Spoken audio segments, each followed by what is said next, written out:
Khumbula kuphakameni Nanda 88.4 FM ekseni kuyisabatha mhla ka 4 January 2025 sisenyangeni yokuqala onyaka wamaRoma sesingena impela ku umhla ka 4 isabatha lokuqala leli sithi ke imini yesabatha ibenhle kwabangcwele sibonga kumdala usigcinile saze saphinde sahlangana njengoba sihlale sisho sithi umdala mayivumile siyawuphinde sihlangane futhi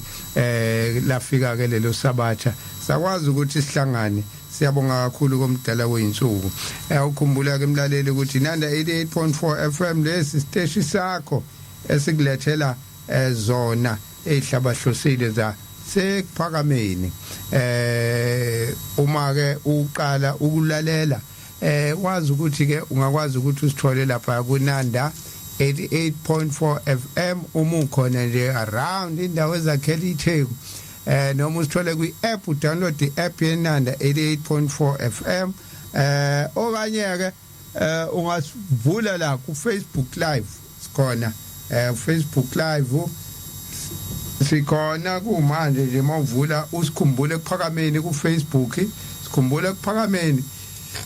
excuse me 1976 sikhumbule kuphakameni uzokwazi ukuthi usithole lapho ku Facebook sikhona bukhoma usibuka nje ngathi uyibukela iTV yakho uzobe usukwazi ukuthi usithole inamba ke sitholakala kuyona futhi ku WhatsApp iyo lethi 068 7649969 068 7649969 thumela umyalezo wakho lapho ku Facebook noma ku WhatsApp noma ubhale lapha ku Facebook page sikhona futhi ku YouTube sikhumbule kuphakameni uzokwazi ukuthi usithole noma ke ama video ke a latest okwamanje engakabi khona kodwa la amadala nje uzokwazi ukuthi wathole kodwa khona amaduze sobe siqala futhi siwafaka lawa amasha ake sizwe la kuzuza ukuthi sesikhona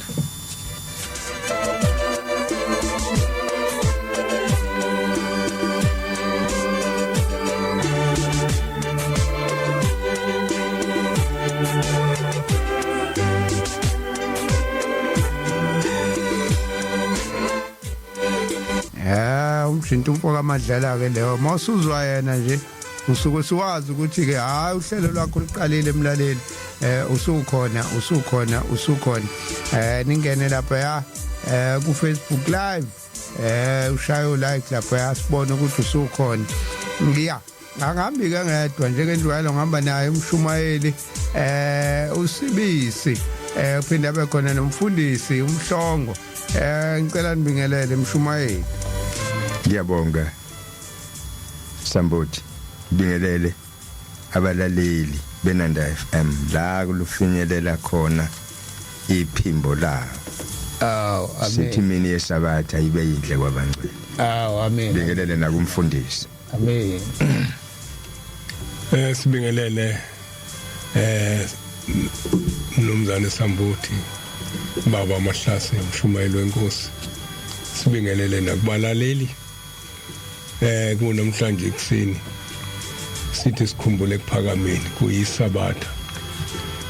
kuyisabatha lokuqala uJanuary enyangeni kaJanuary kuumhlangano omkhulu kunayo yonke ngokwethu masicabanga ekhona ngoba silapho kwaqala khona izinto namhlanje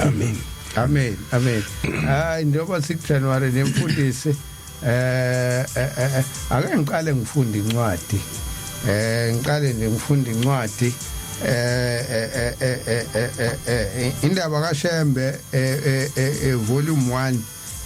page 99 iqala khona le ndaba ibhalwe ubaba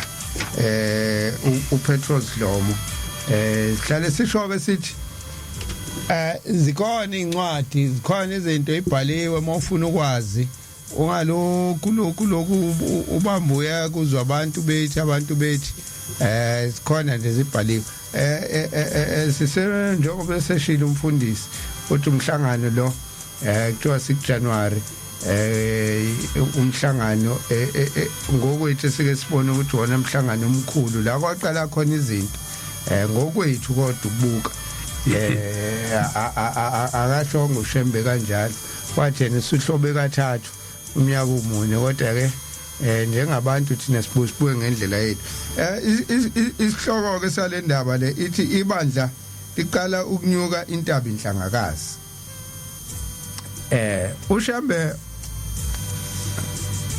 uShambe wabizwa kokuqala kwentabeni ngoMasingana January 1913 emveni kwalowo nyaka wayehamba nalo ibandla ukwentabeni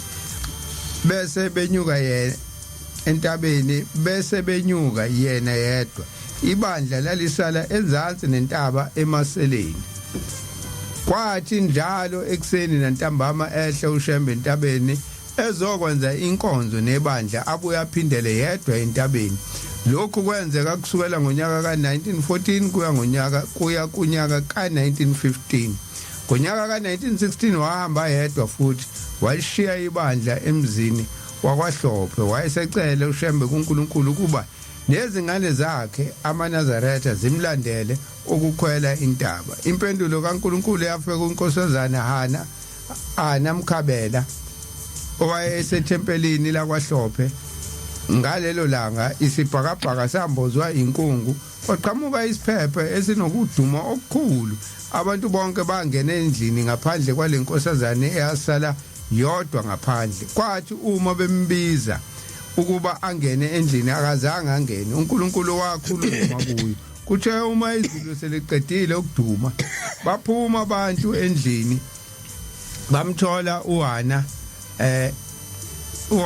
ezihlalele lapho ngaphandle engalimele indawo bambuza ukuthi kungani ehlale ngaphandle kwimvula ebinesphepho esingaka waphendula wathi izwi likaNkulunkulu lingitshelile ukuba ngihlale ngingabaleki ngoba uNkulunkulu ufuna ukukhuluma nami uJehova uthe anginitshele ukuthi kufanele abantu balethe umnikelo wemvu inqama uma nifuna ukukhwela intaba inhlangakazi le ndaba yabikwa kuShembe ngosuku olulandelayo wayibiza leyo nkosazana yambikela konke okukhulunyiwe kuye uShambe wabuza kumfundisi uMnqayi wathi uyayikholwa yini lento eshiwe lentombazana waphendula wathi angazi uShambe wabuza futhi umkhokheli uAlice waphendula wathi uma baba ukukholwa nami ngokunjalo wayesethi uShambe nami ngiyakholwa ngoba ngithandazile kuJehova ukuba avumele abantu kuye entabeni uma ethanda into enzima ke ukuthi le nqama imvu inkulu kakhulu kulabo bantu abampofu angazi ukuthi bazoyithatha kuphi ngokwami ukubona imvu le inkulu kakhulu bengizothi kungaba ngcono uma kuzocelwa ozukwa 5 shillings kunikelwe ngabo kwanikelwa ke ngozukwa emva kwalokho isango lavulwa kuwo wonke umuntu ukuya phezulu entabeni enhlangakazi ibandla lavunyelwa ukunyuka intaba okuqala ngqa ngonyaka ka1916 bengithi nje angidlule kulo mlando obhaliwe sengenzela abantu abahlale bekhuluma kade sasho sathi khona indaba zibhaliwe imlando ibhaliwe ngoba uthi usuzwa ziningi izinto ezikhulunywa abantu ziningi kuphanjaniswa hayi bengidlula nje kulombhalo ngoba nathi sinayo ethi imbhalo hayi singangena kuyo ke manje it's somebody indaba enkulu lo ishort indaba ke mayinkulu bayathi ayizekeki njengoba umfundisi esho ukuthi singena endabeni enkulu yenhlangakazi kokuningi okwenzeka njengoba nakwaIsrael kwenzeka uNkulunkulu uyathanda ukukhuluma esentabeni khulume nabantu abayale ngabayala ngakho ukuba bakugcine kodwa esentabeni uNkulunkulu uyabonakala njengoba esho encwadini zakhe ukuthi ngehlile uma esho ukuthi ngehlile indaba ke leyo ngencane indaba enkulu kuthi ngehlile kodwa ekwehleni kwakhe akaza nganakwa naku ukhulumayo kunganakwa kanti ikhona okuphethe impilo yezwe umhlaba wonke nalabo abalalelayo kulokho akushoyo njengoba usho nje ibandla seliphembile nemithetho ayithola phezulu kwentaba enhlangano ukuzakhe leli bandla libe elamaNazaretha kukhona ukukhuluma okukhona ukuthi ubuNazaretha phela abufikanga noShembe engingazi ukuthi kuyiqiniso kangakanani lokho ngoba lobu ubuNazaretha bunjengebhanje ligqokwayo lobu bukaShembe uligqoka uzalo uziyofa akufani naloko okudala ubuNazaretha owawukholwa ngobuthanda wena lana kakunjalo bese kuba nemithetho yakhona uma umNazaretha lemthetho uShembe ayifundisa leli bandla lamaNazaretha ayithathelanga noma kuphi wayithatha kuJehova isabatha lele ngangikhulume ngalo kudala ukuthi labo bonke abantu akulonela kwaShembe ngoba uJehova waphumula ngosuku lwesikhombisa wayeseyalwenza lwaba yisabatha wathi bonke abantu abaligcina angazi ke noma liyagcineka yini leli sabatha linomthetho umlilo wakho na ubaswa ngesabatha akusetshenzwa futhi ngesabatha ayidliwa futhi into eshisayo ngesabatha nephekwe ngalo isabatha noma ngabe siyabanda imiyalo le uShembe ayinikeza laba bantu bakhe abakha amaNazaretha uShembe umNazaretha into eyodwa nje engafani nalendala la umuntu ayekholela ngesikhathi asithandayo uma engasafuna ayeke phansi akulula la uShembe ukuyeka phansi la ke uShembe esho khona abuphuza utshwala la ngoba vele kabenziwa imiyalo yesabatha leyo uShembe ayinikwa ukwakha leli bandla lamaNazaretha umuthi kawudliwa lapha ekuphakameni kulaba abantu bakaShembe ngeke ngisho ukuthi emhlabeni cha kulaba abantu bakaShembe awudliwa umuthi nesangoma sikho kulaba abantu bakaShembe nenyanga kayikho kulaba abantu bakaShembe kakubhulwa futhi laba abantu bakaShembe abaligundi ikhanda nesilevu ingcuba kayidliwa kokuningi nje uShembe akushoyo yilokhu nami ngikushoyo engikukhumbuzakho ingoma yamashumi ayisihlanu nomuvo kweza sekuphakamini ithi inkosi iza nokusa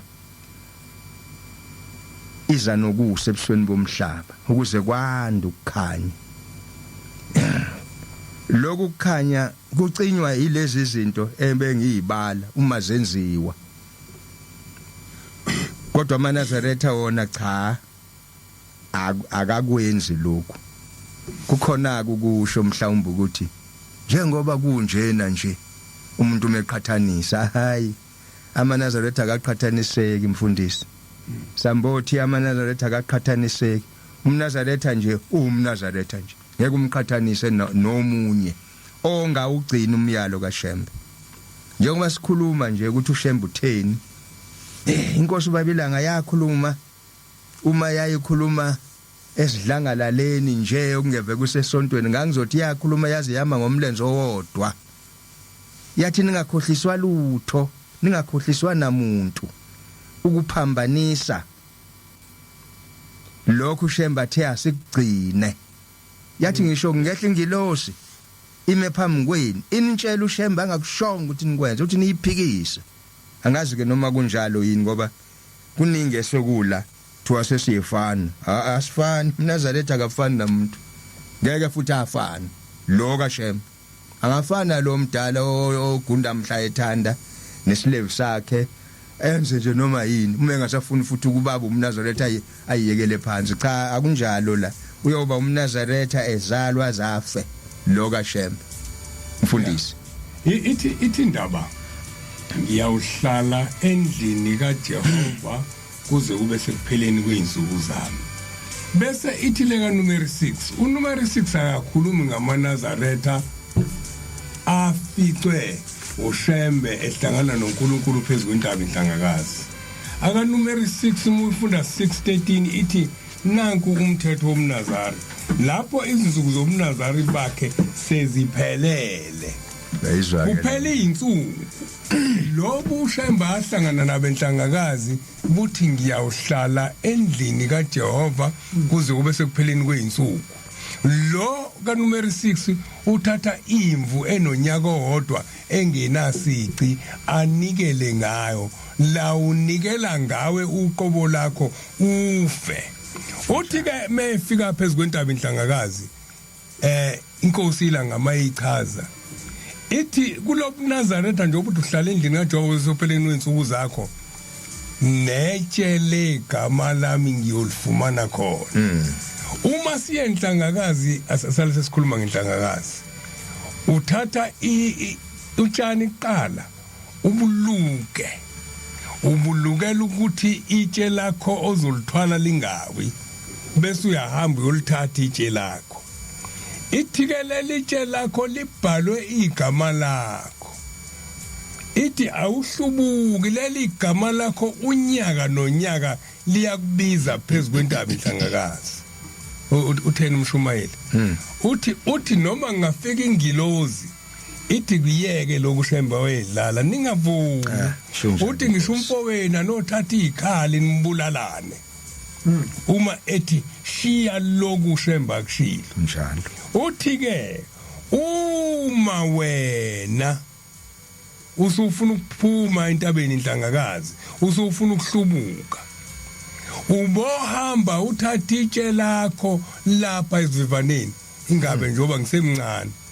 kodwa ngilazi ukuthi itshe lokuqala engaqala ngalo limaphi manje uthi uyohamba ufika uthatha itshe lakho bese ubheka inkatha okwakuhleli kuyona yazi indaba kaShembe ubheka inkatha owayiluka uyiqaqe bese uhamba nayo uye la wayisiphula khona bese uyibuyisela imile. Uthi ke lapho awuyoba nacala lokuhlubuka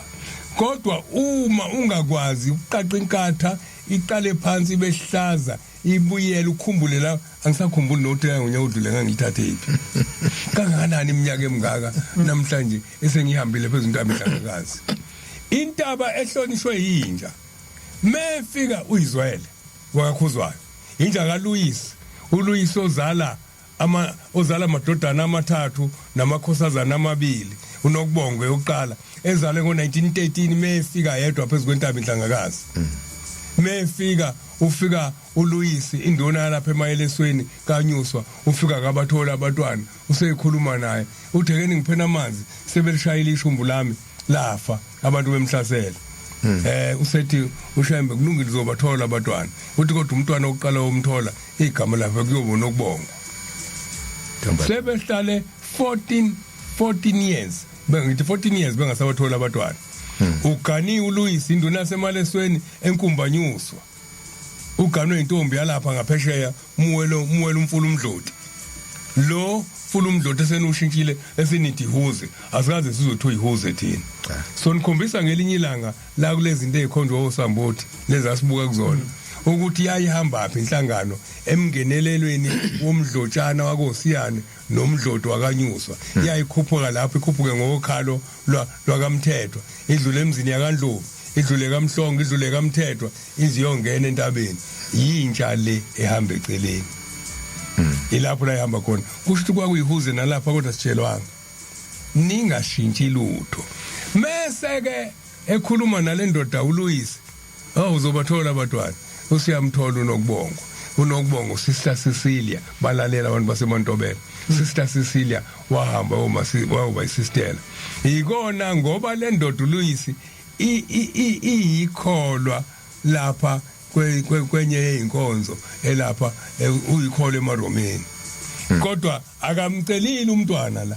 uzomcela kuShembe mefika uzomcela kumuntu othi mebukwa kubuke ukuthi uyagula lo muntu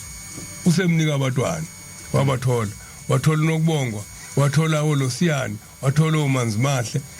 wokugcina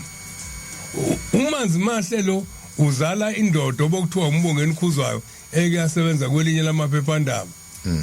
usebenza amaphephandabeni amathathu ugcine kuleli okuthiwa ilanga isolezo mu-Afrika usebenze kuwona ngomathathu umzukulu kaLuyisi uzalwa umanzi mahle okuthe uma engasabeletheki la kuMamtsomi walapha uLiyoba akusabeletheki kuyena angithi siyixoxa thina sibiza amagama abantu ngoba asifundanga ephepheni sikhuluma ngento esiyibonile sikhuluma ngabantu esibabonile sibaziyo akusabeletheki uJanuary sebekhona laba abo4 khona intombazane eyiwele nomfana akusabeletheki sebeyamkhumbuza abantu basemalesweni hayibo anti le ingane wena wawungathola ingane weMamsomi nangu la Shembo wakunika ingane kuye kuyena bafika cha nceke yenkosi nangu uMamsomi lapho wamnika ingane zazini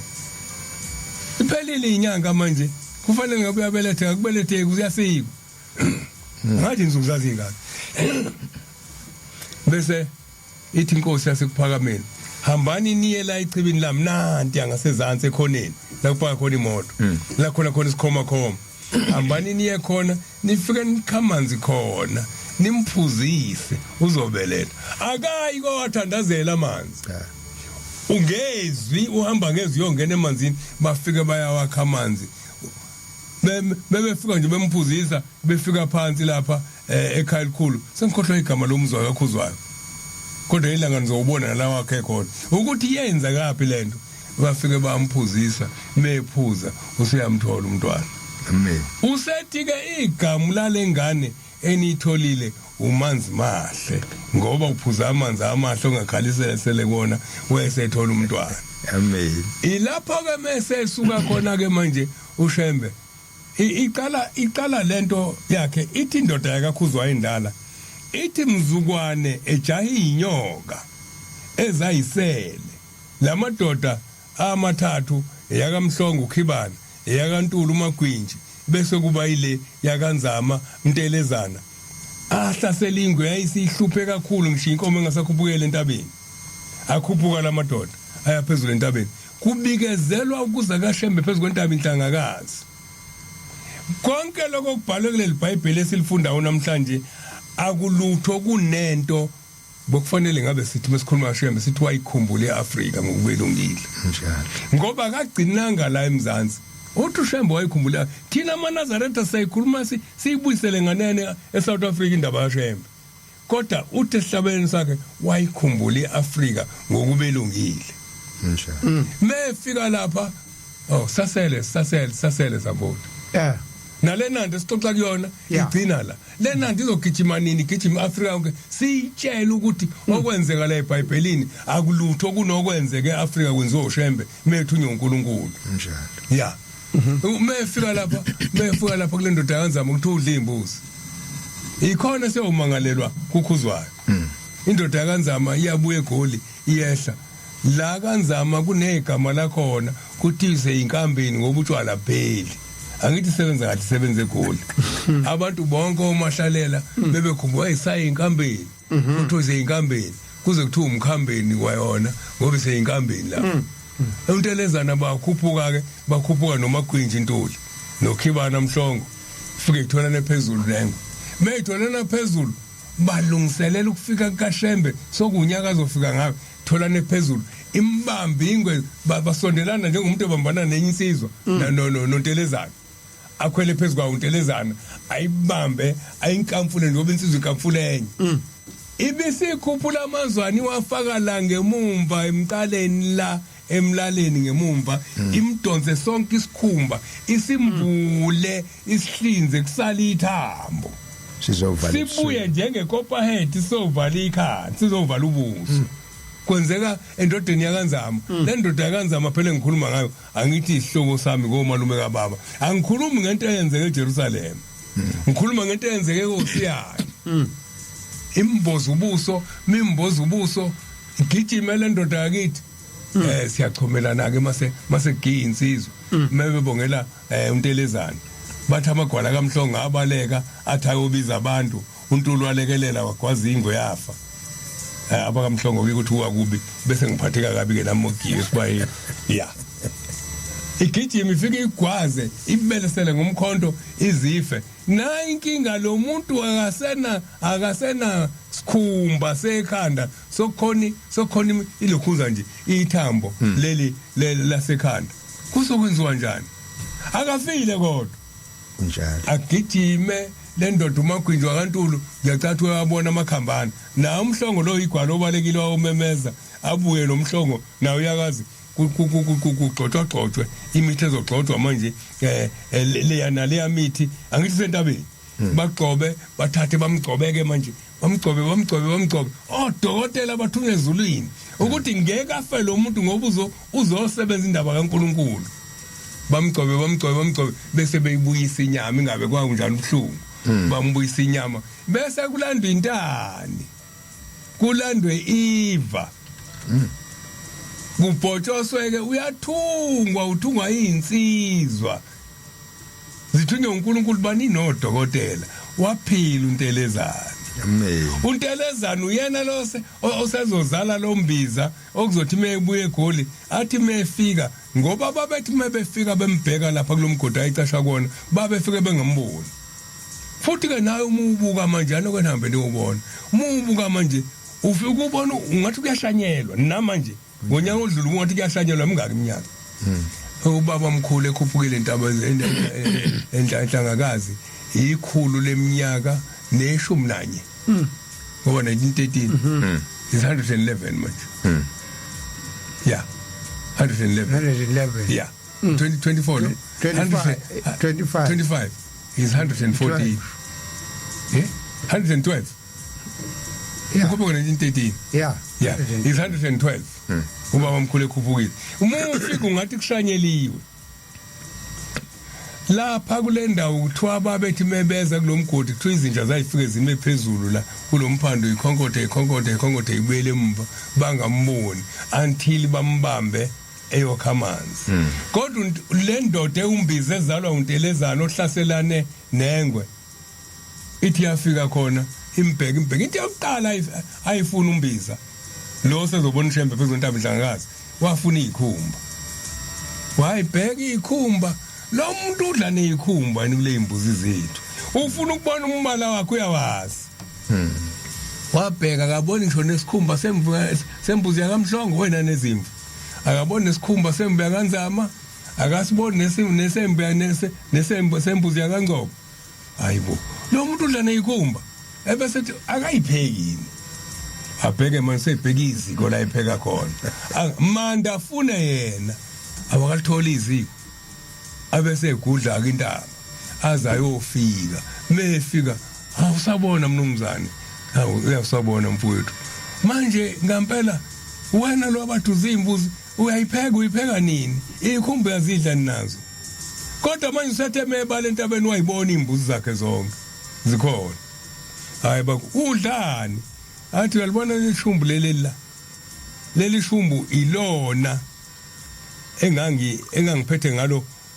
ukudla engudlayo engasuka nake ekhaya usukaphi ngisuka le eHarrismith njoba ngila ngisuka khona ke ngithunywe uNkulunkulu hawu kanti abantu balana nothunywe uNkulunkulu umbiza lo ya ngithunywe uNkulunkulu manje ndoba ungasadli nje uNkulunkulu angajabula yini uma ngase ngikuthathe ngiyise ekhaya afika unkosikazi agayela umcaba mhlawumbe udla uma agayela umcaba udla athi cha ayikho inkinga ngingaya kwakho umuzi wokuqala ngena kuona phansi kwenhlanga wesibili ungene kakhuzwayo ebanjwa induna ebanjwa yebo usengena emzini wesibili manje ungena kanzama sikhuluma ngemizi sikhumbule inhlangakazi sikhumbula ukuqala kwalento useyafika ke la kanzama ke sesiyagaya ke isalukwazi sanenhlanhla isalukwazi sigayela umuntu wasezulwini umcabo ugawuza uphephethe umoya wasuphephethe ukudla okuzodliwa umuntu osuka ezulwini simenzela amasi kufaka okhambeni lesethi umbiza cha uma njalo ke kuseni ngizokukhupulela nantambama ngikuphulela amasi kungalungi ngoba ngifunda lokuwehluza la funa ngilanga kufica uNkulunkulu lokubizile ungekho mhlamba ngijezisa awu ngoba uyasebenza nje wena ndoda athi hayi ngizowuyeka umsebenzi eGoli angisayi lapho sengithola umsebenzi manje ozonginika indawo ngisho ezulwini ngiyahlala manje angisayi kosebenza ahlale phansi amele uhambisela le ndoda ingahlali le ndoda kulomzi iyongena emzini wesithathu iyahamba iyakamthukuso kaNgcobo nanku umuzi muye eMantobela ikamthukuzwa lapha umthukuzwa uzala usigezenge obe nebhusha lokuqala lapha eMantobela uyakhona mefika khona ufika kunentombazana afuna ukuyibonisa iminyakazo yasezulu ukuthi iminyakazo kanjani ezulwini lengane njalo mayesehamba iyamphelezela ithi ke lengane uyiqamba igama uthi wena igama lakho usumphefumulo dadwabo kasigezenge igama lakho usumphefumulo ngoba ukwazi ukubona izinto engabonwa abantu benyama imphelezele mefika umgwaqo weMantobela ule uthethuze walapha umzo kaNgcobo kunesihlahla afika guqe kusona athandaza ithi lengane njalo uthi mefika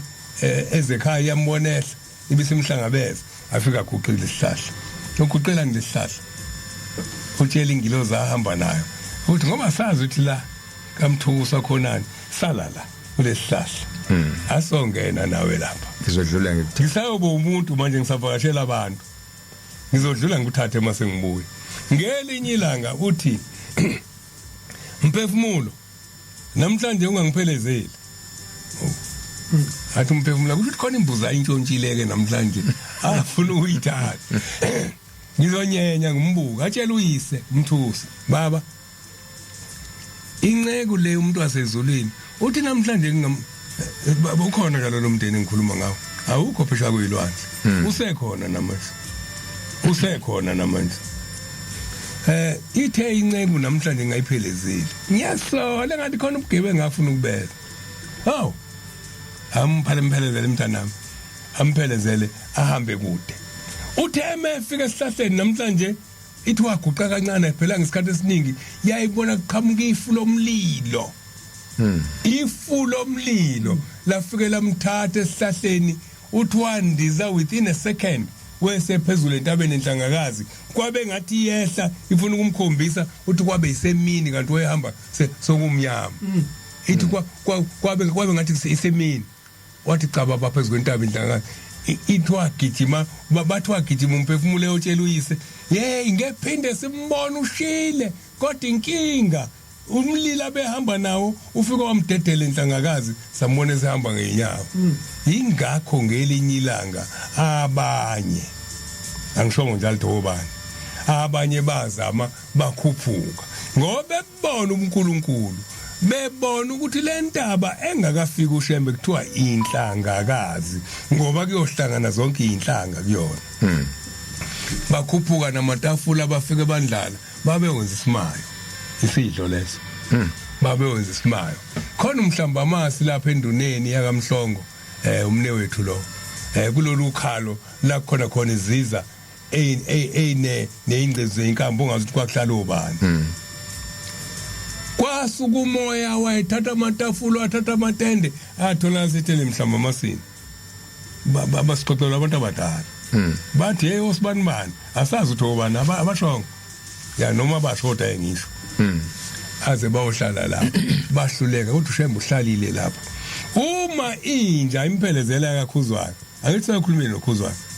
usethi ukhuzwayo hey manje njengoba sokumnyama nje ngoba angithi bebenzela ukuthi abangamboni labantu abebemlethe kuyento yamdedela uphuma ke sokumnyama manje uzohamba kanjani ubuyele entabeni bese ukhuzwayo cha ayikulungile nami ngeke ngikuphelezela ngiyasaba kule ntaba yakho ngizothi ngiyaphuma ngixaba nalo uNkulunkulu wakho ngizotshela naye inja uyizwele ayibize izwele woza isondele inja ayayizwa njengomuntu phelezela naye ngumuntu kaNkulunkulu uziyombeka entabeni bathi yahamba inje ithemi ifika etshena okuguqwa kulona ekuba kungafanele lishintshwe ingabe selishintshiwe yini ngoba kwaguqa inja ibona ukuthi sesifike endaweni engcwele mifika khona inja yafika yabona sengila yayisiphenduka wabonga usuyakuphi usubuyele emva yabuyele emva nje yahamba umuzi wesine angena kona phansi kwenhlangakazi umuzi kaNguqa ungoqa kukhokho wami mefika khona nakhona uqale wahlangana nesalukwazi esizala uManjobo ogana umngwengo lesalukwazi yamkhumbula uManjobo igama lasumakatini sishone sesinekhulu leminyaka neminyaka engazi mngaki uhlangana naso phezulu kwentaba inhlangakazi bazotheza angithi ayisekho ingwe siyabulawa bahamba nogogo kabanye nogogo wakithi ukhona uyasibiza lesalukwazi wena makodo ozala anganoma abaqale basaba nowasebezile khona umuntu odla imbuzi la basondeleke ilapha ezoyiveza khona ukuthi uqhamuke ezulwini uthi wena igama lakho manje awuseyeni Nobaseshi leli likayihle lothi uNobaseshi wena manje awuyeni Nobaseshi wena usunontshengula intshengula yini ke isipunu sokubhema ugwayi lo amakhala isinemfu wayesakhele kahle ngize ngasibona lentshengula yakhe welo ke ithandile wayithandele ngobuhlalu kahle ifaka la emqaleni ayifake ngaphakathi eyithukusa wengawubhema obani manje sengibone bencinza ngemini azikho phela intshengula manje abazakhi ngani intshengula abazazi ukuthi zakhiwa kanjani athatha ifake ngapha uthi igama lakho usunontshengula sithi ke lesalukwazi sagcina sigida naye sithi mina kuphele ngangibamba irate yakhe babe sala bonke abantu meya phambili ulayini wawusala uthi kodwa sasiphuma sowabili sithi lesalukwazi kwahamba ngayithanda lento ngithemba ngithi ngikhetha inkosi wathi wena salukwazi akukufanele ukukholwa awu yimi ungakho abanjani abafanele ukukholwa inganekwana kungenzeka khona abantu abakholwa kodwa abangakufanele ukukholwa useyehla kohlela emzini wesine manje qala kakhuzwayo uya kanzama uya kaMthubuswa useya koNguqa manje mefika khona uyangena uma esangweni lapha kithi sabona mnumzane babingelelane nokhokho avumi manje ngakusiza cha ungangisiza kunenkomo yami la esibayeni wena wawusuba nenkomo la esibayeni kusho leli khehla liboda ngeke akuyena umuntu lo khomba inkomo ayikho mathi nansi igama la ubani nganomtafula ngithi utafula khomba inkomazi ebovu ngabe inkomazi sesithole athi uyayibona ke ukuze ubonke yami ngoJanuary bangibuya la izozala ukuze ubone futhi yami mani isenga nizoyisenga ngoJanuary kuyothi mangihamba mina sokuphumula wami ubisi ibisi yaligodla ningalitholi manje yonke lento izokwenzeka athi ayizokwenzeka isengwe leyo nkomazi iphila isikhathi eside kwaze wazoshaya isikhathi ukuthi kufika inkosi yelanga ikhona yasengelo baba bekhuphula ubisi umuzi wesine lo yipi lenkosi afika kuyona manje ungene kanyuswa wangena kanodwengu lapha kumthokoso lapha kaNtuli laba abahlasela ingwe ikanyuswa nakakhuzwa ikanyuswa amakhosi amathathu wangakhathala uyenhlangakazi athi sikhumbule enhlangakazi uyenhlangakazi indoda yakambatha umfundisi nanga umshumayeli lapha kasi sikhuluma ngabantu esibani babonile nanga umshumayeli uMavuka kasi uyise uyathunywa ulapha eThafamasi ngithithwe umdikoni khona seThafamasi uthenjiwe unikwe ibhuku njalo ke ngoJanuary ayinsingweni lapha konkosi yakaHlangaza inkosi yesine manje ufuna ukubakhombisa wonke amakhosi omhlaba wayikhumbula iAfrika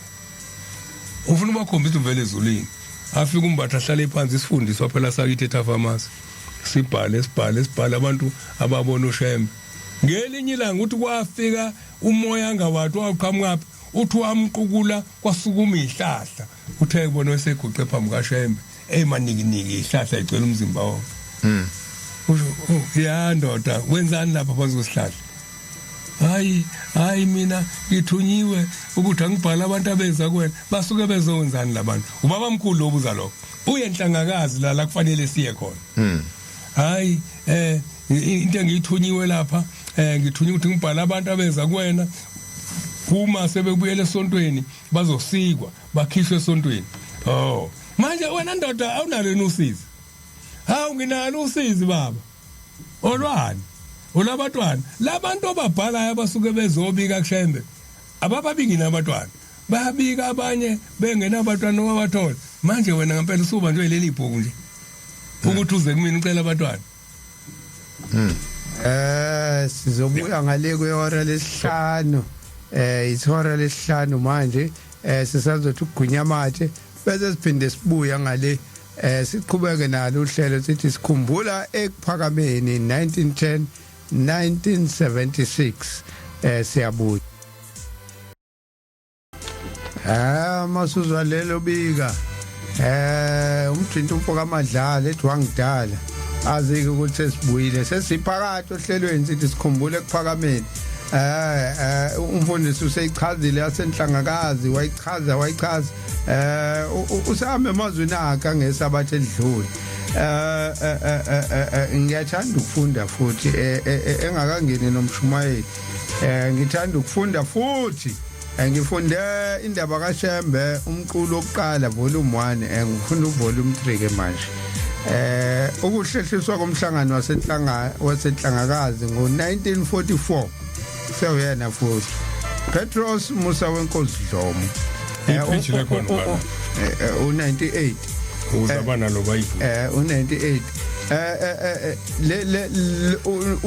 uPetros Musa wenkosi Dlomo is the official scribe webandla owalandwa inkosi Langa umbhali osemthethweni owalandwa inkosi Langa ukuthi azobhala imlando neindaba ikaShembe ukuthi ngo1944 ngoJanuary wakwahlela kwakwaba nesimo esakusahlehlisa umhlangano ukuthi mayikhuluma ke cha phela isikhathi la umhlangano wakwanganyuka khona ngoJanuary kungaqali nangesikhathi senyanga yezulu ekade yoshinzo konje okade kwenzekeni kuze khandwa ngamabhasi bahamba usuku olulodwa ngakanje usuku olulodwa angiqale le ndaba ngomasingana ka1944 ngomasingana ka1944 abantu bashiya imizi yabo beze ekuphakameni kumhlangano wasentabeni inhlangakazi kodwa ngenxa yomkhuhlane upokisi smallpox abelungu abamnika ngemvumo uShembe kuba entabeni uma kuzoyiwa entabeni uShembe wayicela imvumo eqala enkantolo endwedwe inkosi langayazi amakhulu unxuso kuba kuphume imvumo yokwentabeni abelungu bathi cha ngeke uyithole imvume ngaphandle kokuthi abantu bakho bajove kuqala abelungu bazama ukuphoqa abantu kuba bajove abantu babaleka bangena emahlathini ngaleso sikhathi inkosi yayinabo abelungu ekuphakameni ababezama ukujova abantu ngenkani kuthe kusenjalo kwase kufika insizwe enhlansuthi esuka edolobheni laseThekwini bathula abalalela ukuthi inkosi nabelungu baxabana ngani abazange basho lutho bakhumula amabhantshi abo baletha izingalo zabo abelungu bakwazi ukubajova inkosi yathi kule nhlansuthi njengoba senijovile ningacabangi ukuthi uNkulunkulu usenilahlile nizogezwa akukho lutho lubo oluzonivelela ngokujova kwalabo abafana ulaka lwabelungu lwaphela inkosi yacela futhi imvume yokuya entabeni wanikezwa inhlangano esuka ekuphakameni entabeni inhlangakazi yapho bomhla ka16 March 1944 uma sesifikile enhlangakazi inkosi yathi ngithe uma ngiza lapha entabeni namuhla ngizange ngibize umuntu ngoba kusiye inyanga yokuzela kule ntaba kodwa ngimcelile uNkulunkulu kuba angivumele ngize lapha wangivumela ngalokho ngiyambonga uThixo kanye nani eningilandele neze lapho uNkulunkulu wenza zonke izinto ezinhle nezimbi ngesikhathi ngithi abantu abazile balindi bekungekhona ukuthi ngiyabazonda cha bengifuna ukubakhumbuza ukuthi uNkulunkulu akunika izinto ezinhle ngaso sonke isikhathi uyakunika nezinto ezinzima ukuze ahlole ukukhola kwakho lokho okwenzeke kithi uyasisondeza eduzane noNkulunkulu ngaso sonke isikhathi sihlala kahle uma siza lapha entabeni uNkulunkulu uyasivikela ukuba singalonywa izinyoka manje niyathukuthela uma ngithi akeni izihlolo ukuthi kungani zonke lezi zinhlupheko manje zehla phezukwethu uma sifuna ukuza lapha enhlangakazi yonke eminyaka edlule besikhulekile ngokuze entabeni enhlangakazi bengidlula nje kule ndaba ngakuyiqatha indaba zenhlangakazi ezikule ncwadi ngohlelo olulodwa Mshumayeli liqiniso lelo Sambodi ngiyathanda ukubalula nje kancane ukuthi encwadini lezi esiziphethe zeBhayibheli kwaIsrayeli kwakuye kube khona iziwombe zokuhlubuka kwabantu ikakhulu labo uNkulunkulu ayethu uyabathanda abaIsrayeli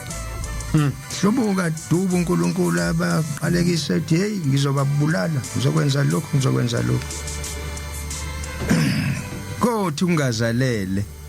kuqhamuke umvuseleli ozokuthola lokho kuHebrew 7 uMelchizedek bathi inkosi yaseSalem umuntu wayemkhulu wayevela qhamuke nje sokonakele afika vuselela hawu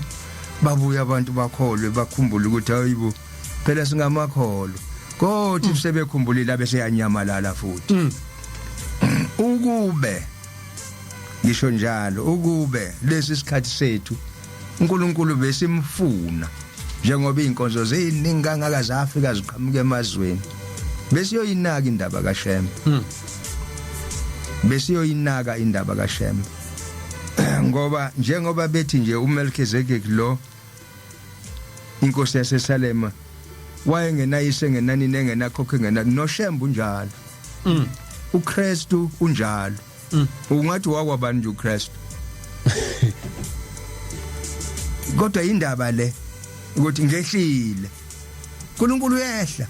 uma ungakamboni ehlile phansi hayi indaba yakho le kodwa uNkulunkulu uyehla azoxazulula inkinga khona ithi noma ikhona lenkinga ngeke ngakhuluma la ngathi uJesu wathi ehamba eya emzini okuthiwa yinayini wahlangana nesixuku kanisasiyongcwaba ho na indaba bo hawu usizi makuhamba umuntu vele kuba njalo asebona uJesu sebona amakhosikazi engungu unkosikazi babona ukuthi unina wayo lengane ehambile bakithi kanti uyena yodwa uNkulunkulu uyehla wayesesondela wathi ungakhali ma akaze asho ke yena ukuthi ungakhali ngizomvusa ngoba uNkulunkulu akabona lesi sithuthu lesi esiphambi kwakho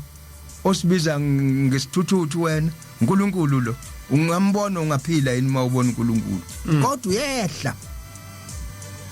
wayesethi ake nime kancane kulabo abaphethe uhlaka ake nime kancane wathi mfana vuka ngokukhuluma nje athandazanga hawu cha mfana vuka wavuka umfana wayihambela uJesu eyela le basha abantu bathi lo muntu namandla ngaka uyabona ngoba uNkulunkulu akabona wena kuma uthi akaze ehle indaba yakho uyena wakhabani manje mase bephindele imphefumulo kwazi ukuyibuyisela ivuse futhi inganekwane manje kuthola lo uNkulunkulu ngasatshelwa ukuthi uNkulunkulu ngale emafini yabona ubheka phezulu ubona nje sibhakabhaka ukuthi uNkulunkulu ngale sithi kodwa incwadi iyasho ithi ngehlile manje lo wehlayo nalo sithe ngalena imupho kuyena yena lo uNkulunkulu owehlile akabonwa la kulokuthiwa umemezo uNkulunkulu osezulwini yiko lokhu singaphenduleki nje ngoba simshiye khona la sikhonze ezinye izinto thina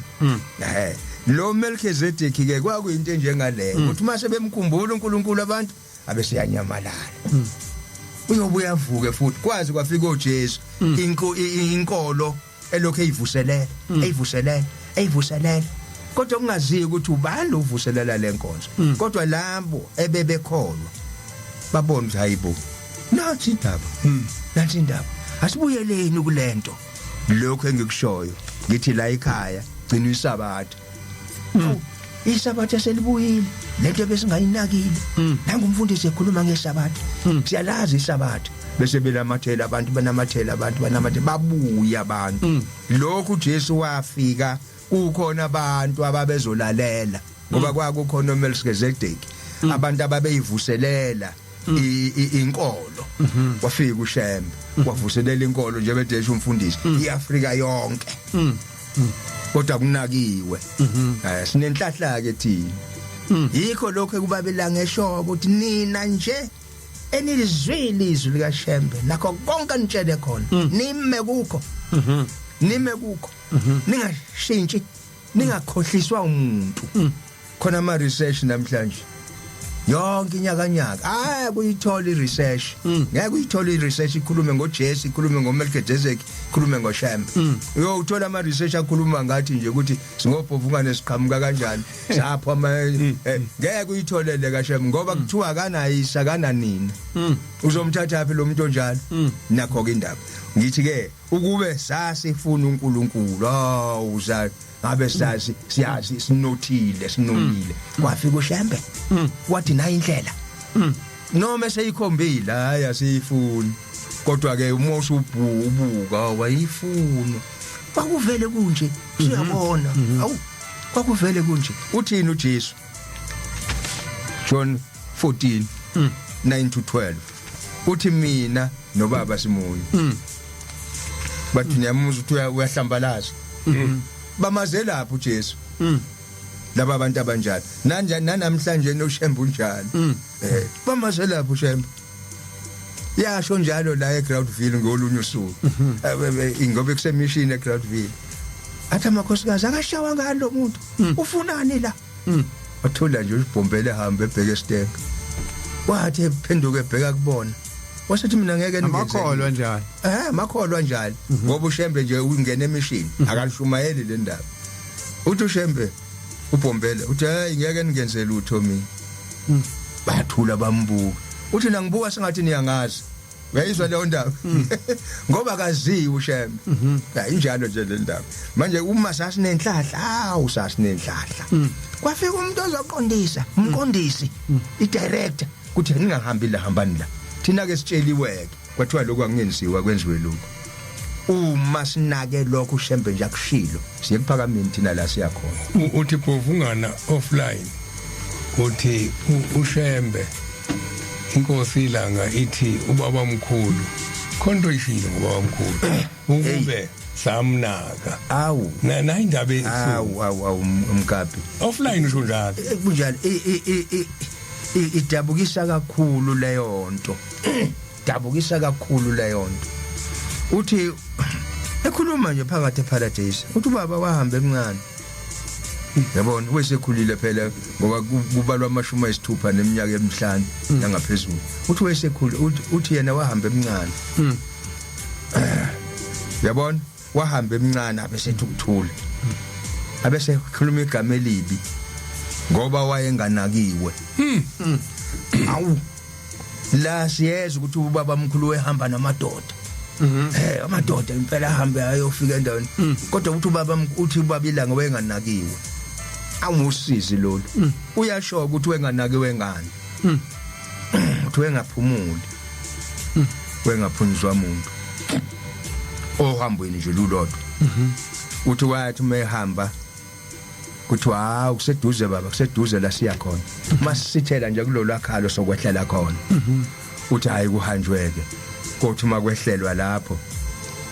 abheke phela ubaba omkhulu ukuthi hayi kule mizi kusho ukuthi siyangena kweminya lemizi bese bethi nje sothi masidundubala lapha ngaphesheya sehlele khona ngale sokukhonja olunye ukhalo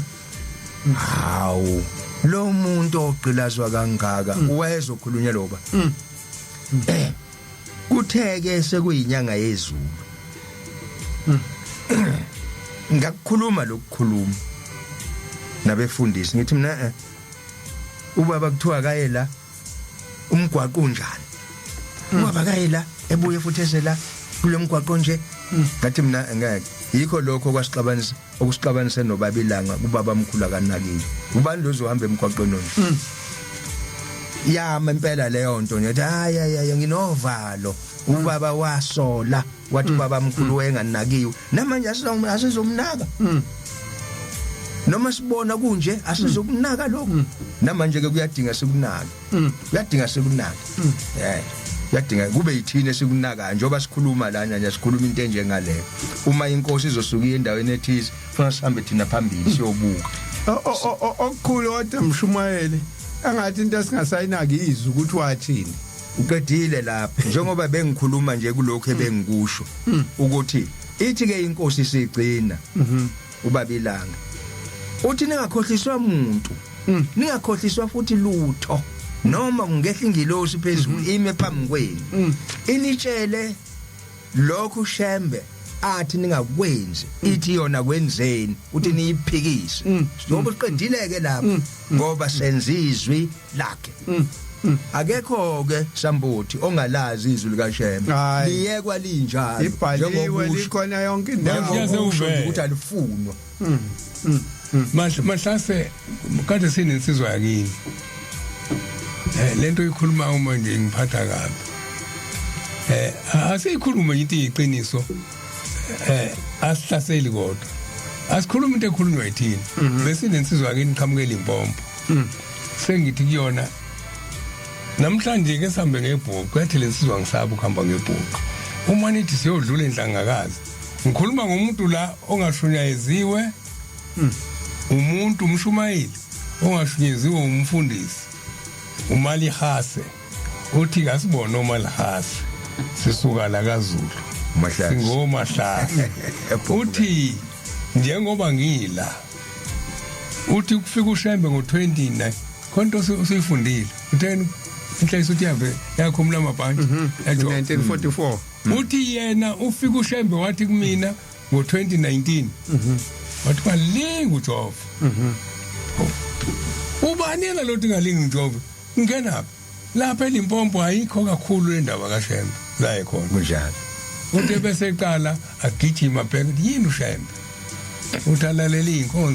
inkonzo uthe bese ehlangana nenkonzo yakhulunywa la endlini ngelinye ilanga ukhunywa le ndoda le nenkani le yaSambuthi ku YouTube njengoba uthola ku-YouTube ikhuluma ngendaba yokuJobe kanti ukhona ngempela lo muntu ofike lapha ngingajovi mekhona pho manje ngizokwenza njani uthi wagijima zonke indawo uthi hayi wafika babheke labantu abakhuluma lento ufikile lo muntu emasontweni adlule ukhona lapho omveza labantu bambona ufika le ndoda ithi ngijovanga ithi ngingajovanga ithi ke kwathiwa ngizoxoxa uthi ngayitshela indoda le ekhuluma hayi ngizoxoxa umsebenzini uthi esikhathi ekhuluma nami wakhuluma nonkosikazi esikhathi ekhuluma nonkosikazi wakhuluma nezingane ezimbili abafana bami awushumayeza wonke umuzi Pulsa sibuza kugqoka kanjani uthi babona ingubo ezimhlophe ufike phathi iDascot ugqoka yona iDascot ngicela yona le Dascot ayigqokile emhlophe iyona acabanga ukuthi umNazaretha ngizwa ungiveze iDascot mina hayi lo vulekela uthi hayi vulekile ithaya wamakhosi lo ukhona umNazaretha uthi ngizowuthenga ngizogoduka nawo amen akayikhethile inkosi wawuthenga goduka nawo kodwa ngikusho lensizwa mifika isixoxela mina mase ubonjeni sifike enkantolo ubonjeni uthi hey nayi le ndawo wayibona ubona kubhali uthi nayi le ndawo adla khona iparish lokugcina uthi umuntu okugcina wamphakela elambile uthi inkosi ilanga washesha wahamba ube nganakiwe ungena enkantolo nje angena uthi uyoshumayela ulambile uyafika umfana umabhalani ufika uyamphakela wabonga athi angiphakela into engiyithanda kakhulu ipolish umuntu oqhamuka ezulwini usezathanda ipolish impela ngoba asikwenza ukudla simenzele ukudla wadla nepolish wahamba uthi ke babekhomba bethi mhlawumbe abantu ahamba nabo babekhomba ubunjini ngathi bayakambazini kude kanje bayakambazini la beyakhona sahamba masibuza la kuthiwa about 12 to 20 kilometers kunjalo nje usazohamba ngonyalo 20 kilometers simanga sisuka ngemoto sahamba Mshumayeli noSambuthi sahamba ngihamba nomuntu ongelona iNazaretha oshunyayizwe emoyeni ngilalela uMahlasi sahamba wathi hayibo la kwaqhamuka indoda yakamyeni la yamemeza athi hey nizwethu uShambu yahamba yakhumbula baba mkhulu hey thula wayebathumela thula nasilima uthele ubani khuluma lento njalo usuka eLimpopo ithi indaba ebengikhuluma eqaleni ngithi ngabe sithi thina wayikhumbula eAfrika ngoba ubabila ngosuka la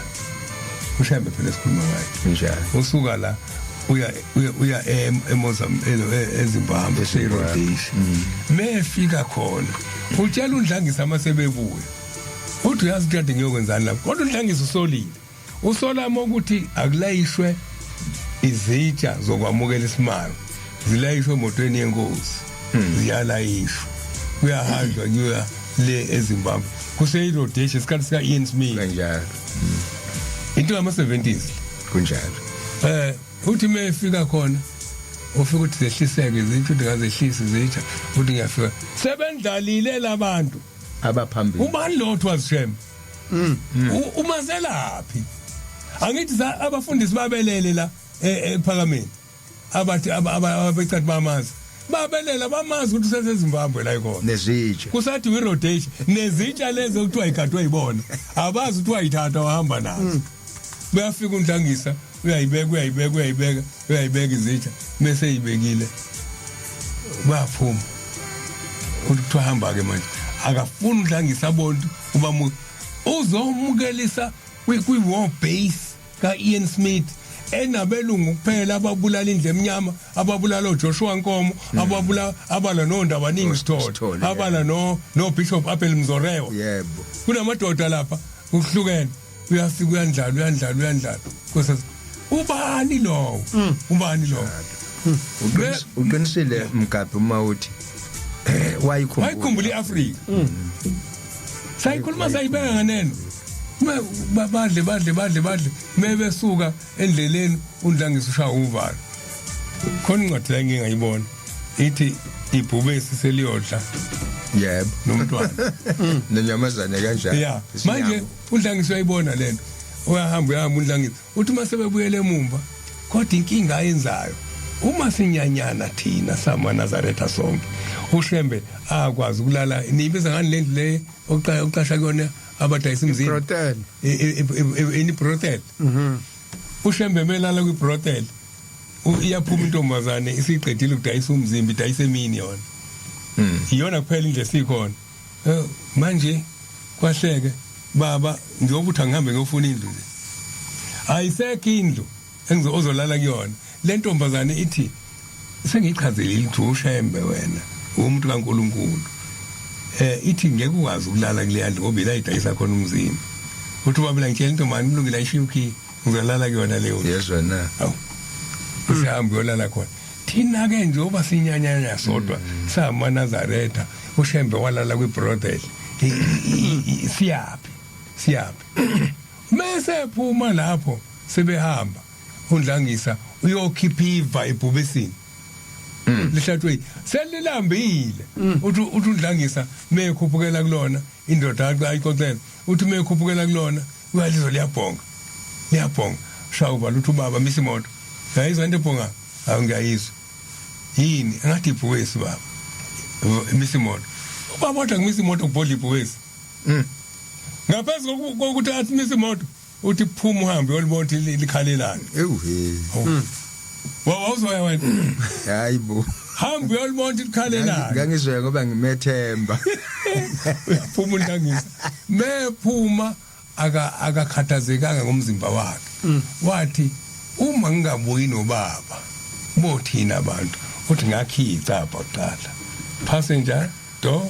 ngakhica sami ngakhiya yonke indawo angife mina ngoba uyakwazi udriver uma liqhamuka lingisukela uyobaleka ofika sho kubantu hayi ufile la uNdlangisa kodwa mina ngiyongena ezulwini uthi ngangena ehlathini ngahamba uthi la khala sondela manje wayikhumbule iAfrika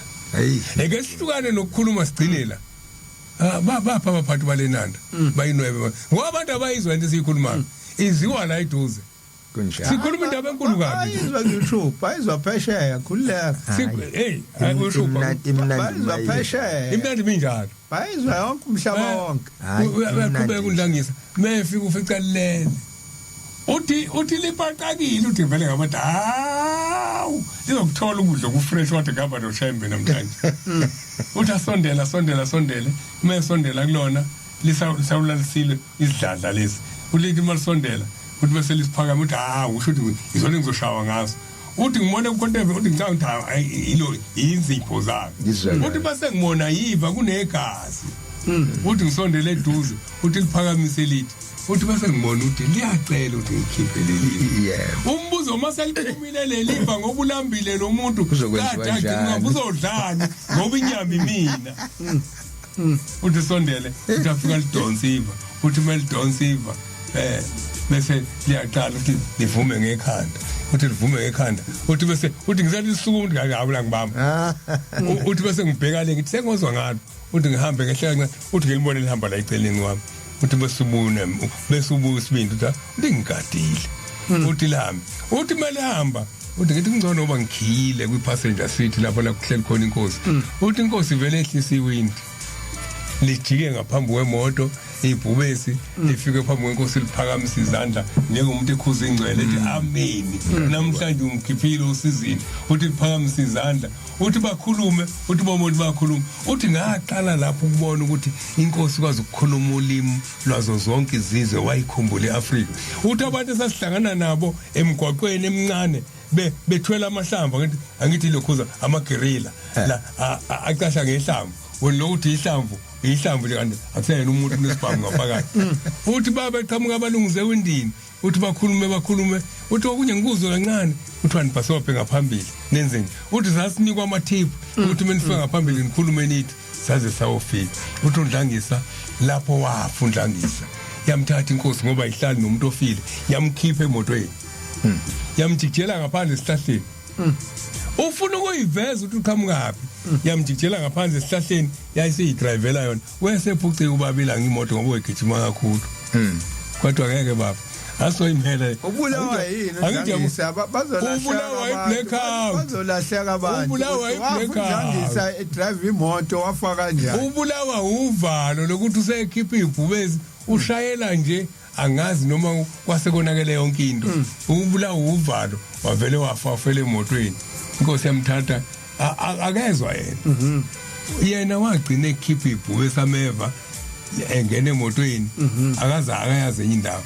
inkosi kuthiwa yamkhipha yambeka eceleni kwase kuba khona igaraji ngaphambili elalini endoda eyayibhema inqawe ngiyakhumbula iswa le ndoda eyayibhema inqawe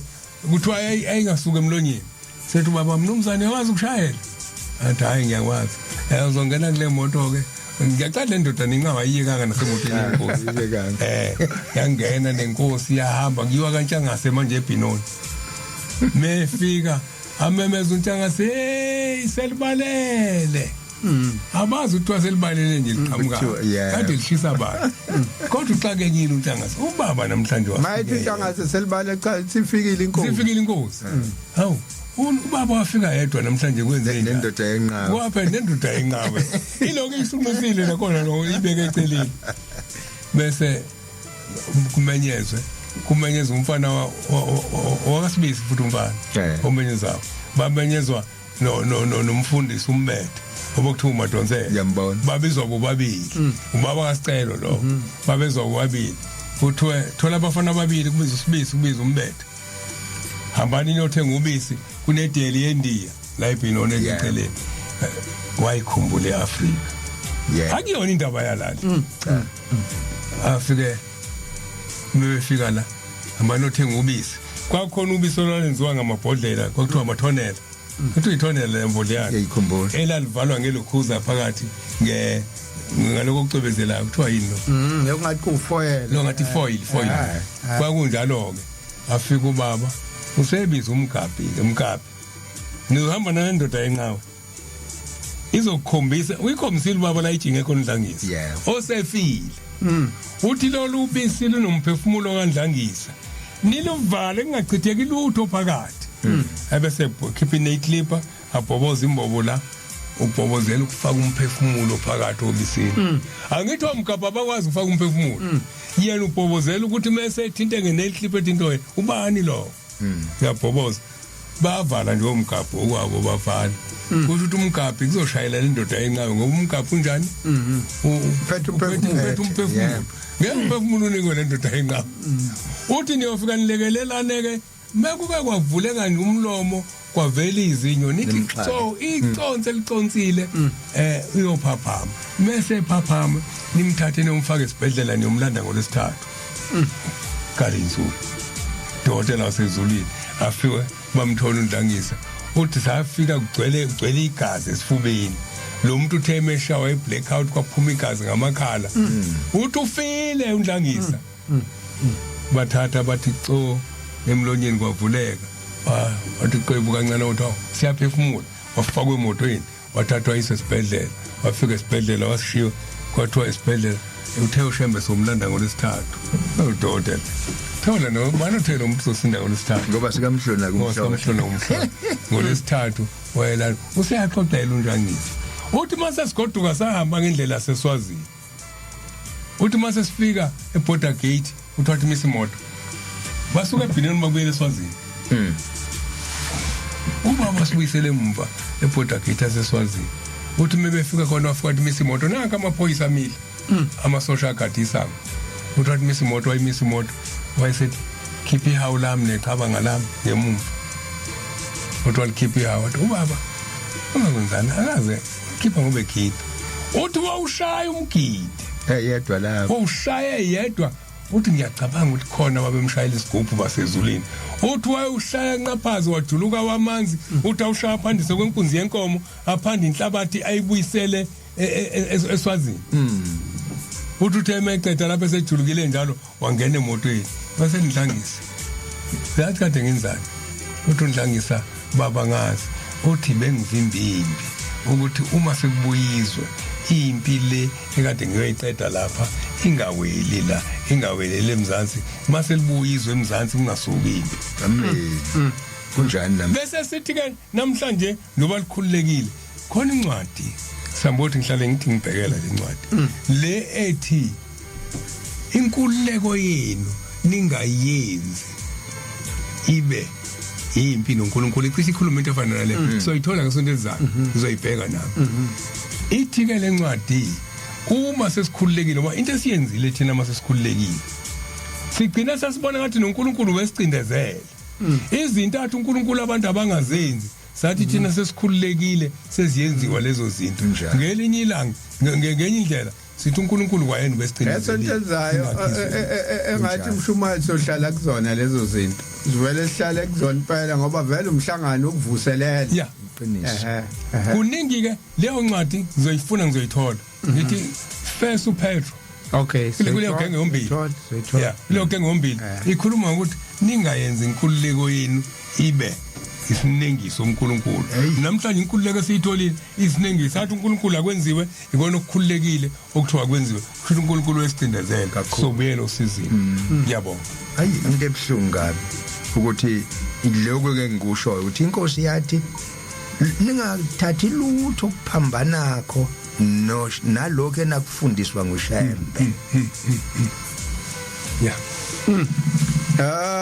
isikhathi ke manje sithi 20 minutes to 6 o'clock sekunomkhuba ukuthi ngibuye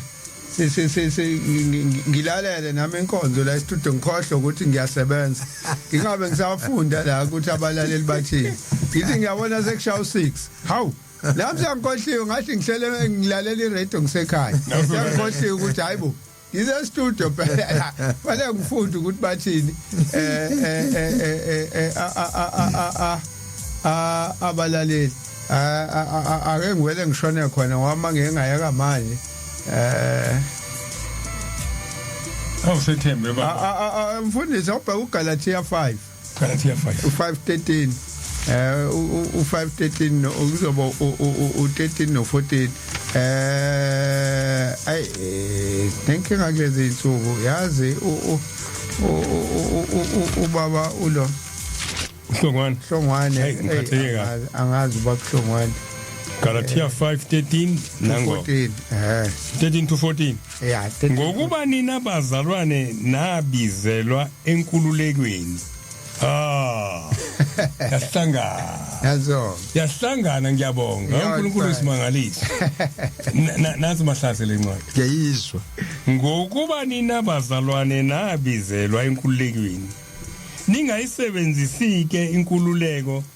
njengezaba zokwenza imisebenzi yenyama. Yakho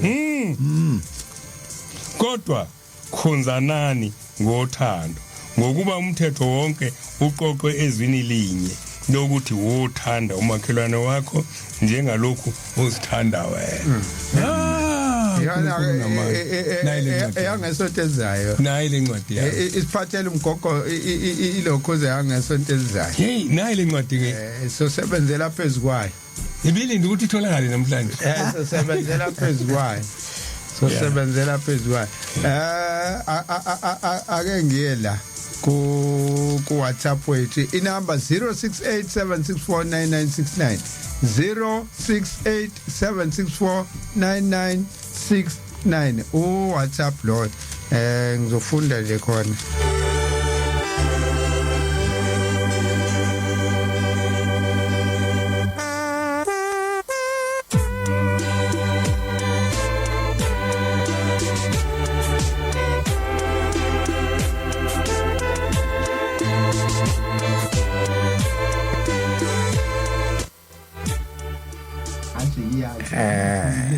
Hayi sesikhona nango ubabthwala kwamashu uthi mina sabathi ayibenhle kwabangcwele ngikhona kwamashu amen babthwala mzamo siqhaqaphuleni ake sizumzamo la uthini umzamo mina sabathi mayibenhle kwabangcwele Mr Sambothi nabafundisi lapho emsakazweni ngithi nayo imini sabatha mayibe yinhle uhlelo ngilalele nje ngikhona la emsebenzini ezingastate nginomfuka Mnguni la inkosi Madudu umfuka Mnguni sibekile indlebe ukuze kushaya u6 angibonga umnandi uhlelo sibonge sikhwaca nuphathe kahle umsebenzi lapho nuphathe kahle umsebenzi siyabonga ukuthi nulalela uNkulunkulu abe nani isinkwa leso sabantwana mama Mahlambisi ake sisho Amina bomhlonishwa sibonga umusa kaJehova sithe savuka ekseni inyamhla nomphefumulo ukwenza ukuhlonipha nokwazi bese ngihappy new year mina nonke bomhlonishwa nabafowethu nodadewethu baphithizela ngaphansi kwekhaya esingabezwayo abaphathi oproducer ngithabo umusa bese ngithi bafowethu hlale sithamile nabo la kuleli ekhaya nodadewethu hlale sinabo la ekhaya na la FM sithamile nabo hlale nje sibe unit sibomndeni ozwanayo ophakamisanayo ucililisanayo bamkolonkolo akumusake sibonge imfundiso bomhlonishwa enisifundisa ngazo zenkonzo ezisiqondisayo akubumusa mkhulu izulwini kube impephendle ethwinzezwe esithi yonke amaNazaretha onyasi lezulu kanye nomndeni wakatsofu umndeni wakasokho Hlambisa nawo uhambe inkonzo yini nesibahambe kahle abantwana bonyazi lesiphile endaweni zaseKenani uJehova benze umbrella amen amen mama Hlambisa hayi engathi wena ngeke uzudotobele njengakhona ngiyakuzwa impela mothi bahambe kahle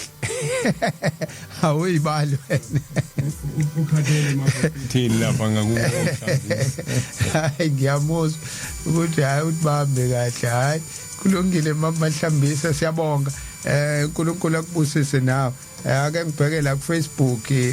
ukuthi kuthiwani ku Facebook ngizame namhlanje impela ingalibali inkonzo Thenizwane uthi amen miyeni imtitilizo uthi sanibonana studio sibonge ngohlelo lusifundisayo kunentombazane yaseCameroon eyisathane siyaphendulwa nguShembe noJesu ngo2010 uClaudine Mambu Claudine Mambu lo waseCameroon ayikhumbule Africa Claudine Mambu Cameroon Claudine Mambu waseCameroon ngiyakhumbula nje ngawo leyo nyaka ngaze ngakhuluma nentatheli yaseYaounde okuyiyona eyabhala lelo daba ngayifuna ngaze ngayithola sokudouble dala ake ngibuke la Sandile Mkhulisi mina sabathi ayibenhle kwabangcwele ziyanda izibusiso shanda uthi amen studio cardinal Nkosentla Mvilasi Nkosithandile Mvilasi sent Nkosithandile Mvilasi uthi mina esabathe ibehle kwabancelo siyabonga Thabo Sambuthi nabefundisi bezindaba ezinhle silalele siyafunda siyakhula ngolwazi amen nami ngiyafunda nje ubungibone nje ngithi ngize ngikhohlwe nayinini ni ngikhohlwe jabe ake sibone la ukuthi khona bani khona umbuso omculo check ante Diop Mduduzi kaCakide ukhona kunze bovu Mahamutsa Mahamutsa sithemba uyaphila mangaze kubona Mahamutsa hayi ufana nobabuhlongwane manganiboni hayi ngibothe hayi ngathi kunenkinga Mkhelele MK ukhona Sandile Mkhulisi sibonele phrases sizwe kwabe Nkosentla Mzukulu kaDele ukhona Thembeka Mnguni naye ukhona futhi usilalele bheke futhi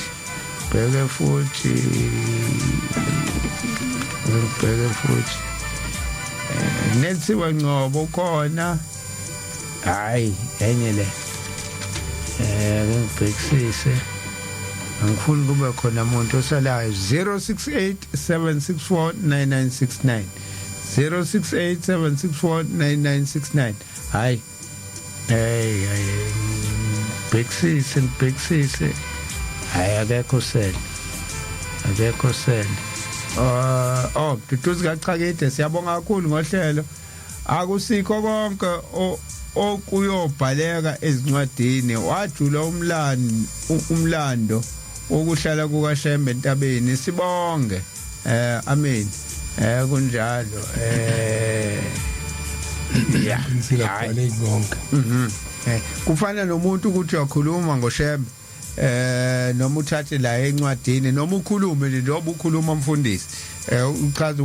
umlando wasenhlangakazi athi umuntu asifuna icassette la ilanga lalikhuluma khona ayi mangakhi kanti ama record ngoba kwakuyirecordela nangu ubaba lo Shabane la emkwethu noZwide ngokuhamba kwesikhathi uqhamuka late noZwide uzihamba isikhathi balabo bantu ucathi yonke indawo la inkosi ehamba khona babehlale belana nama record akukho lo ukuhlubuka njalo ngoba ungavunje ukuze ukuthi cha inkosi yathi kamuka umuntu lo mdala ethi cha sasinenkosi endaweni enkulu wayekepha uShabane eshayelela amabhasi la kunjalo wayengeke ehlala napartner insuku inkosi yothi uShabane ulana kanti usebenza nini njoba ihamba nondlangisa nje iyale kwakufanele uShabane agibele naye ahamba shonele koserodeshe hayi abantu bote yabona futhi ngivele ngamphenduliki umuntu onjalo ngisho akuthiwe ila hayi ngivele ngizibe ngesikhathi kuyothandazwa neSamora Machel kufanele kuhambe umuntu Samora Machel ifika inkosi ikhuluma ulimi langale sokwenzeka isimanga wengaba phela lo omunye kwakubani wengaphambili wala neSamora Machel ngiyamkhohlwa nami uChisana uthi yakhe Chisana uNkulunkulu wamphathisa ngesifo senhliziyo wahamba ayohlinzwa ngesikhathi eyohlinzwa kuqhamuka indoda ebambile yayifake amahlase elokhuzana osafari lokho yona yabiza inyanga yezulu yayifaka osafari wafika wahamba wafika walibuza uthi ngisesemlilweni angikwazanga ukufika ekhaya ezulwini umunye umuntu uzongikhipha kulomlilo uShembe kuphela manje sithini manje bese sibuza amakhasete khuluma abantu ababekhona bangadinwa nalabantu abaningi lesithinta inyanga yezulu phela iyangena ku76 njalo bangadinwa ngoba njalo nakuphahla sithinte ngezikhumbuzo zakhe yasithinti manje sithinta sigcina la ku76 ngoba okuhle okubi uma kungaphakathi sizokhuluma one of the days sokhuluma ukuthi ngalesikhathi esikusona sokhuluma mahlase yilanga wathini uShembe kungakenzeki lesikhathi sencithakala qedile so one day sohlala phezukwayo basikhumbuza abantu kwathiwani ngalesikhathi esikusona sizokhuluma ngaso qedile nje lapho umfundisi ngoba njengoba bengisho la ukuthi inkosi ithi ningakhohliswa umuntu ikhuluma ngezinto eziyokwenzeka yazisho yathi kodwa nize ningakhohliswa umuntu lezo zinto sezenzekile nime kuloko ushemba nitshela khona ngaphenduka ilapho la ikhona kunye kungiphatha kuyo yonke ke lento eseyenzeka manje khona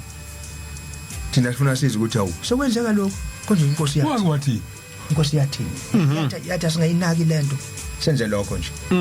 uncane kabi thina kufuna sikwenze ukuze siphephe siphile futhi bambelele kwakwashiwo Uyabona kwaphela nje kube buhlungu kumina engikhuluma ngendoda yaseLimpopo. Manje sifike enhlangakazi ivula iBhayibheli. Ethi njengoba into abuzimbili. Ethi khona. Manje ngenzela ukuthi abantu ngeyilanga masikhuluma ngaleyo nto. Bangathi siyahlasela sikhuluma into yakhuluma. Yakhuluma impela baba wathi wathi esikhatini esizayo njalo sothi sila kube kukhona abanye yakhomba kosango ngakho bangasangane eyidida ngamabongo kabo yeah manje nakufuna lento siyikhuluma asihlaseli sisho kwashiwo yeah okunye lo lesikhathi sikusona abantu abangasenzi isikhathi sokubusa isikhathi sokuthi sikhumbule uNkulunkulu qinisa isikhathi lapho uNkulunkulu ekude nathi ila kufanele sine kodwa namhlanje abanye bathi kuphelele kanjani kuphelele mgabi ngoba uNkulunkulu besicindezela izolo sesenza lemkhuba manje amen lemkhuba sokupheleleke njengoba ke dusha sesiyikhululile uyazi ngeke ngakhuluma kulamasonto nakho ngangingedwa la ngadlala iclip yamaKristu ngithi mina nanti ivangeli selibuyela kumaKristu amaKristu esefuna imithetho azafunda lezi incwadi kade engayifuni zeTestament edala kade ethi ukudala lokho athi wona asephila ngaphansi kwezivumelwano esisha esisha lesokukhuleka kambe sithini manje sekuvuke Enigma Mama Matekwana oXaba baningi nje bavukile bagida manje sesihleka masigida bavukile bafunda yona lemithetho kade silahliwe baqala kubabuyisela abantu athi wona amaNazaretha amawabuyisela lapha athi hawu ngathi sesikhululeke kanje yona siphinsele emuva ukuthi hayibo uyayizwa ke leyo nakudlulwa amaKristu manje amaNazaretha wona athi wona akhululekile usiphinsele emuva bese sisho lube linyeke nje lapho Sambothi sithi inkosi yona yathini hayi isafunwa leyo nkosi noma ingafunwa kodwa njengoba yathini thina ke sihlala la sihleli lapha ezwini ukuthi what akufuna bazi so buyela Galatia 4 so buyela Galatia 4 sizoyikhuluma bethanda bengathandi hayi kodwa mase siyifunda bese sifunda lo Galatia 4 ngabe sengiphenduke isitha senu ngokunitshela iqiniso na naqedile uyisitha phela so besihleli lapha hayi usuyidlomsile angasentezayo hayi ngeke ayingene noma kanjani ayingene ngoba singeni ngempi lithi uthi ubabilanga noma ingehla ithi qathatha phambi kwenu ithi bese initshela izinto ushemba ngayishongo ningazenzi niyiphikise futhi mshumayela singeni ngempi nomfundisi wakwayisho lento ngathi bacasa empini angathi sisempini nithi asikho empini sisempini ngoba manje sisempini kubhekwane nomubi la obhizi uthatha uyalihlwitha ibandla omubi ngala bayakwake kubhekwane nako uthi cha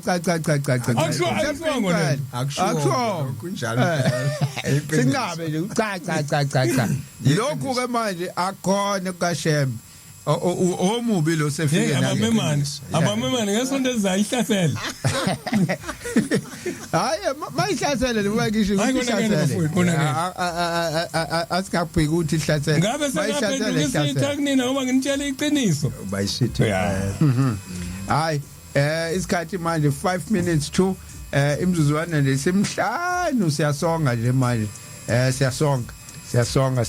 siyasonga nami hayi akusekho myalezo ngala ngizamela ukufunda namhlanje akholutho nala ku WhatsApp hayi cha ongathi usele hayi ngabe kwenzeka iphutha ongene manje ngabe kwenzeka iphutha ukhuluma lensizwa yaseLimpopo uMahlasi ngeke ngasho umfundisi ngathi mina hey kuzabantu abazoshaya manje uyabona mangilalela mina ngiwalalela amaKristu kulezi insuku ngithi mina hey leli bazothi hey ushembe ngoba ngangishilo la ukuthi uShembe wabo bonke abantu usho ukuthi weAfrika yonke Yeah. bazosho ukuthi uShembe wathi lokungenziwa nikwenzelani bazothi abathini thina besincane ukuze kuleli ibandla ngale mthetho lekaShembe sesiyibonile ukuthi yiyo manje mlaka amaKristu ayayifaka manje bayibuka abantu engani uShembe wayisho lento iyona into lekade sivila phisa kaShembe nayivuka ngala noJesu ngoba bathi uJesu wathi kwasha kwacema uJesu wathi ningayipendi imlomo kusho enik uthi uJesu ningayipendize uShembe wayikhuluma ngo1920 baleyo nto kunjalo wayikhuluma inkosi la ngayigcizelela 1960 amaKristu manje labantu ade befaka inwele bependa imlomo nezipho befaka inkopho bayakhipha bayakulahla manje kuthi uJesu uthi akayifuni lento yabo indoda silimpompo mina iqiniso ngine ngifuna ukubaleka hey umfana wakhipha icathulo emotweni wayijinga phansi ngo9 wathi akuthandazo mayithi ngene esitolo ngomile iyakhishwa imali ngesabatha hey ngaboshwa uboshwa abantu bathi bazofunda kumina bangibuza ukuthi iyakhishwa imali ngesabatha hayibo nakusoshawa hey maNazaretha sizoshawa hey sizolikhuluma iqiniso webafowethu hey ngesonto ezayo wozani yaba makufika umuntu athi mina hayi uShembe mina ungitshela ukuthi imali ayikhishwa ngesabatha akasho ukuthi uthi mina uShembe akasho ukuthi umshumayeli uthi uShembe mina wangitshela ukuthi hayi imali ayikhishwa hey sisenkingeni mangaka ukuthi sinesikhathi sokudlala ngempela labantu abanazo isikhathi sokudlala cha abezomshini cha asivaleliseni isikhathi ke manje simbili imzuzu uyabona Sambothi sengivala nje uJohn 14:15 verse uma ningithanda gcinani imiyalo yami manje angiyazi ke leyo nto ukuthi isima kanjani uma ningithanda gcinani imiyalo yami sizamthanda kanjani ke uNkulunkulu uma singakwenzi lokho akushona hey inkanakana ke le ngiyibhala ke le futhi angifuni isale ngesonto elizayo John 15 verse 14:15 asivalelise mfundisi cha akucatshena kodwa nje into esiphambanisa nabantu ukuphambana nezinkulumo zenkosi siphezulu kwazo ngesonto ezayo uzani nizolalela silekelana nensonke sivuselana nensonke ngoba nathi njengoba usho mfundisi nawo usuthenga into ulibele angamalibele ngangihlubukile kuqhamuka omunye azokukhumbuza njengoba sisho nathi siyakhohlwa kunye manje kuhle ukulekelelana nawe weSambothi qhamuka umuntu khona la khona la emoyeni apha hey weSambothi kuukuthi uyangikhumbuza ukhumbuza kwamina nami ngiyakudinga ukukhunjuzwa so ukona uma esho nje Sambothi athi ngakhula amaNazaretha enza ukuthi nokuthi kusenjalo yini uyasikhumbuza lo yebo kunjalo mshubayeli yabona into ebhlungu nawo wonke sesivalelisi ngiyacela khona obhalayo la efonini yami athuke ngiyamcela ngikhuluma into kaShembe ngiyazi ukuthi inkulu inkosi yakhe ngiyayihlonipha futhi ngihlonipha njengoba kunje ngihlonipha bonke kodwa ngiyamcela ukuthi le nhlamba ayikhiphayo angakhohlwa ukuthi namathele emleleni yakhe izomhlupha ilanga uyongifuna ngidole iphi qiniso akakayeke nje kancane akusikho kungena ngomlomo ongcolisa umuntu cha kepha ukuphumayo ngiyamncenga impela nginezingane ngeke ijabule ngithuka futhi ngeke zenze lutho kodwa uNkulunkulu uzothini uma kwenze ukuthi ngikhulumayo kaNkulunkulu ucanga ukuthi uzojabula nimi ngithuka hayi cha siyabonga Sambothi hayi uNkulunkulu akasigcine njengoba sisho ukuthi inkosi mayivuma ngesabatha elizayo akube njalo sasa sikhumbule kuphakameni sobe sinobaba asilungiseni asilungiseni kusasa sizobe sinobaba uButhelezi umHebheru sobe sihleli namaHebheru Nkosi nibusise amen